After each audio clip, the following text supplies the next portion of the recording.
ಇದು ನೋಡಿ ನಿಮಗೋಸ್ಕರ ಇನ್ನೊಂದು ಹೊಸ ಡಿಸೈನ್ ರೀಫಿಲ್ ಆಗಿದೆ. ಇದು ಡಿಸೈನ್ ಕಲರ್ ಕಾಂಬಿನೇಷನ್ ನೋಡ್ಬೋದು ಎಷ್ಟು ಚೆನ್ನಾಗಿದೆ.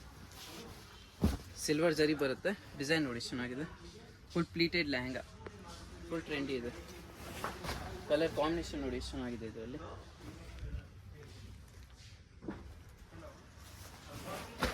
ಇದು ನೋಡಿ lavender colour, full trendy colour. ಇವಾಗ ಕಾಂಬಿನೇಷನ್ ನೋಡಿ ಎಷ್ಟು ಚೆನ್ನಾಗಿದೆ. ಇದು ನೋಡಿ ಕಲರ್ಸ್ ಎಲ್ಲ ನಿಮಗೆ ಚೆನ್ನಾಗಿ ಬರುತ್ತೆ. ಮತ್ತು ಡಿಸೈನ್ಸ್ ಕೂಡ ಎಲ್ಲ ಬೇರೆ ಬೇರೆ ಡಿಸೈನ್ಸ್ ಬರುತ್ತೆ. ನೋಡ್ಬೋದು ಸಿ ಬಾರ್ಡರ್ಸ್ ಎಲ್ಲ ಡಿಫ್ರೆಂಟ್ ಇದೆ. ಡಿಸೈನ್ ನೋಡಿ ಚೆನ್ನಾಗಿದೆ. ಫುಲ್ ಸೆಟ್ ವೈಸೇ ತರಿಸಿದ್ದೀವಿ. ಹೋಲ್ಸೇಲ್ ಔಟ್ಗೆ ಫುಲ್ ಫೋಕಸ್ ಇರ್ತೀವಿ. ಡಿಸೈನ್ ನೋಡಿ ಚೆನ್ನಾಗಿದೆ. ಒಳಗಡೆ ಎಲ್ಲ ಇದೆಲ್ಲ ಡಿಸೈನ್ಸ್ ಬೇರೆ ಬರುತ್ತೆ. ನಿಮಗೆ ಬಾರ್ಡರ್ ಕೂಡ ಚೇಂಜಸ್ ಬರುತ್ತೆ. ಇದು ನೋಡಿ, ಇದು ಫುಲ್ ಟ್ರೆಂಡಿ ಡಿಸೈನ್.